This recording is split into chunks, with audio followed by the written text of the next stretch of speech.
everyone. This is Wayne Rivers at FBI, and we build better contractors.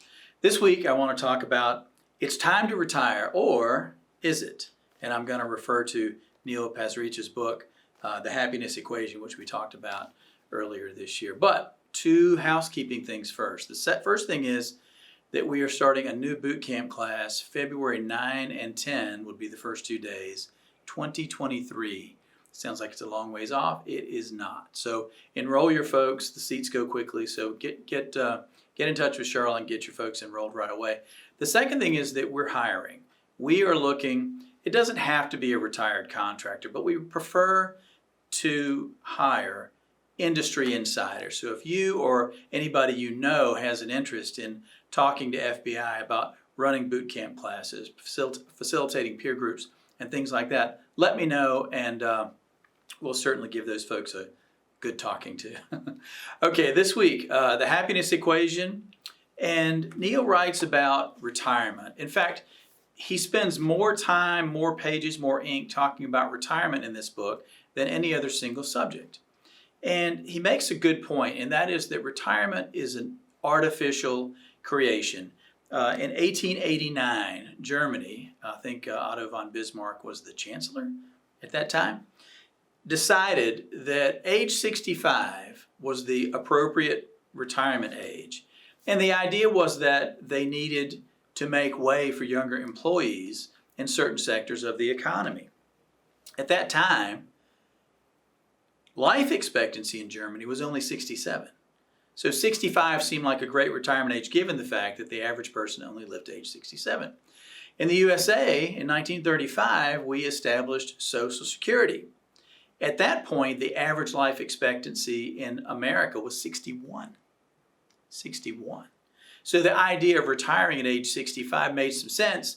After a lifetime of hard work, you'd get some, rest and relaxation, okay?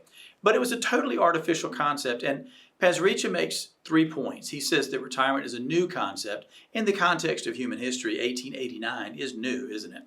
The second thing is that retirement is a Western concept, Western Europe and America, but it doesn't really exist in many, many parts of the world. And the third thing is retirement is a broken concept because the idea that we can go from being super hard workers up until age 65 to enjoying 100% idleness and leisure is really rather flawed, isn't it? And the second piece of it is the idea that we can be retired for 10 or 15 or 30 years and be able to afford it is another bit of a broken concept. So I want to read a couple passages here. I thought these were fairly profound. Well, Neil thought they were profound before me, okay? Thomas Jefferson said, "Determined never to be idle, no person will have occasion to complain of the want of time who never loses any." Teddy Roosevelt said, "The best prize that life has to offer is the chance to work hard, and at work worth doing." Keep that in mind. And then a former Esquire editor, Martha Sherrill, related work to her dogs. My wife says this all the time. I often think about dogs when I think about work and retirement. There are many breeds of dog that just need to be working and useful, or have a job of some kind in order to be happy. Otherwise, they're neurotically barking, scratching, or tearing up the sofa. A working dog needs to work, and I'm a working dog. I think so many of the folks in our audience are also working dogs, if you don't mind the analogy. Pasricha says that Fortune magazine made a claim that the most dangerous 2 years in human life are, number one, the year you're born, and number two, the year you retire. If that's true, if Fortune magazine is right, that is a very scary concept. So a couple things, again, I want to read from Neil's book. He talks about work gives us so much. Free and simple gifts we're given every day. These gifts are worth much more than any numbers on a paycheck because they help us lead really, truly rich lives. The freedom you feel from a satisfying job beats the oppressing ache of emptiness any day. Man, that's a very, very strong statement. He says that work provides the 4 S's. 1, social. A social network, a built-in social network, people you enjoy being around and visiting with and learning about. Structure is the second piece. He talks here in this section, this is what we referred to in a previous blog, 168 hours a week divides into 3 buckets. Sleep bucket, that's 56 hours a week. the work bucket, 56 hours a week roughly, and then the 56 hours that add meaning to your life. That's your home life, your exercise, your religious life, etc., etc.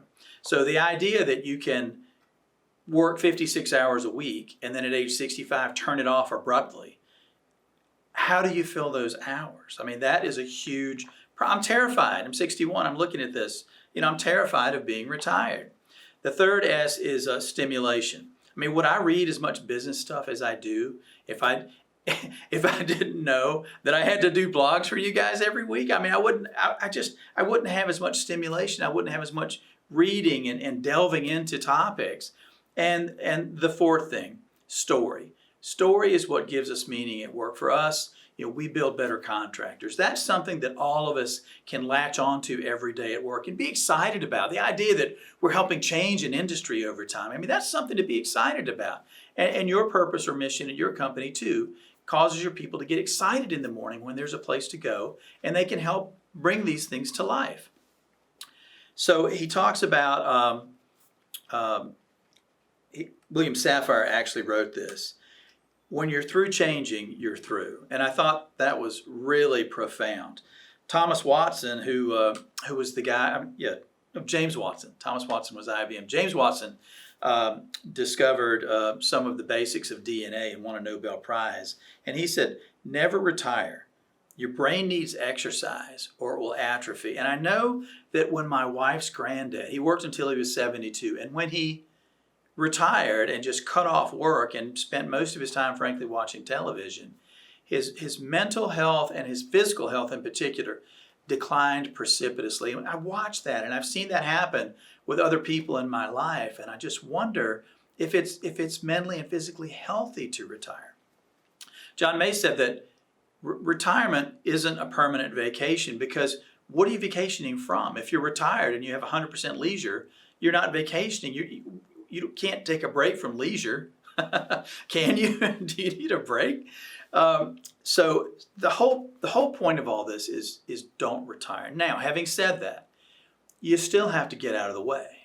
If you're the CEO and you're 65 or 75 or whatever, you've got other people, we hope, in your organization chomping at the bit to take on more responsibility and more leadership roles. So you do have a responsibility to get out of the way for those younger, more energetic, ambitious people. I have an obligation to get out of the way in favor of my COO, John Mays. It's not fair to him if I stick around until I'm 92 years old.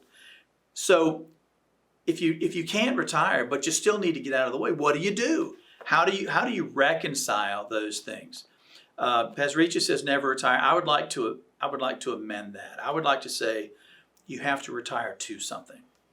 You have to retire to a charity or a nonprofit that you can be excited about. You have to take on a different role in the business instead of become more of a teacher and a mentor and train new people. Find something in your life that you can bring your purpose and your passion to, a place where you can contribute. Who knows what that might be, but it's got to have something that aligns with your personal mission and gets you excited to get out of bed in the morning. So maybe you never retire from your company. Maybe you find a new role, a new way to contribute. Maybe you go into the nonprofit sector. Who knows? But what are your thoughts? Those of you that are my age and older, some of you have already retired. What are your thoughts? What have you retired to? Maybe you can help us find a pathway that isn't terrifying and that helps us extend our mission into our future lives and find happiness and fulfillment doing something other than working 56 hours a week. This is Wayne Rivers at FBI, where we build better contractors.